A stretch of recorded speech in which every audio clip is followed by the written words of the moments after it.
pourquoi ce focus? Eh bien, au cours des dernières semaines, on a 3 banques régionales américaines qui ont mis la clé sous la porte, marquant ainsi le plus gros épisode de faillite bancaire depuis la crise financière de 2008-2009.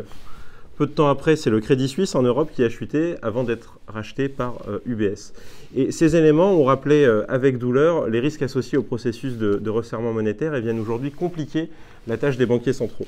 Ces derniers adoptent d'ailleurs un ton plus prudent et se laissent désormais la possibilité de s'arrêter maintenant si les risques bancaires venaient à se généraliser. Dès lors, dans ce contexte, il nous a paru important de revenir sur les circonstances ayant conduit à la faillite de ces différentes banques et c'est donc là l'objet de ce focus. Eh bien, dans cette analyse, il nous a paru important de distinguer d'une part les banques régionales américaines et d'autre part le Crédit Suisse. En effet, si on considère les banques régionales américaines, on constate, avec le bénéfice du recul, que ces banques réunissaient tous les ingrédients pour souffrir de la hausse des taux actuels, à savoir une surexposition au secteur de la technologie et des cryptoactifs, une concentration des dépôts, une gestion actif-passif défaillante et, de manière plus générale, une sensibilité à la hausse des rendements obligataires.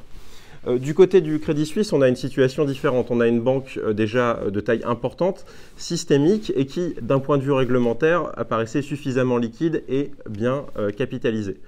Finalement, les ressorts de la chute de Crédit Suisse sont donc différents. Ils sont plus à aller chercher du côté d'une série de scandales qui a affecté la banque, d'investissements peu avisés et de résultats médiocres qui, conjugués à une augmentation du stress bancaire, ont conduit à la chute du Crédit Suisse. Donc vraiment deux situations différentes qui nous paraissaient importantes de mettre en avant.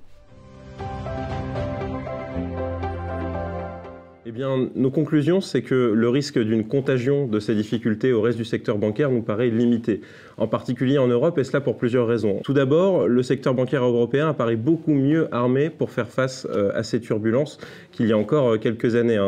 Par exemple, toutes les banques européennes sont sous la supervision directe de la BCE, en tous les cas toutes celles dont le bilan est supérieur à 30 milliards d'euros. À titre de comparaison, aux États-Unis, seules les banques dont le bilan est supérieur à 250 milliards de dollars sont supervisées par la Fed, ce qui ne représente qu'une dizaine de banques. Le deuxième point, c'est que d'un point de vue réglementaire, les banques européennes apparaissent dans l'ensemble bien capitalisées et bien liquides. Attention, toutefois, ça ne veut pas dire que les banques sont totalement imperméables au processus de resserrement monétaire en cours. La dernière enquête de la BCE auprès des banques rapporte aussi un fort durcissement des conditions d'octroi de crédit et un recul de la demande.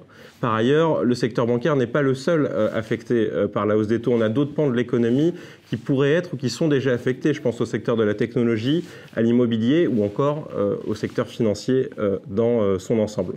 Autant d'éléments qui viennent compliquer, encore une fois, la tâche des banquiers centraux qui vont devoir trouver un délicat équilibre entre lutte contre l'inflation et maintien de la croissance et de la stabilité des conditions de financement.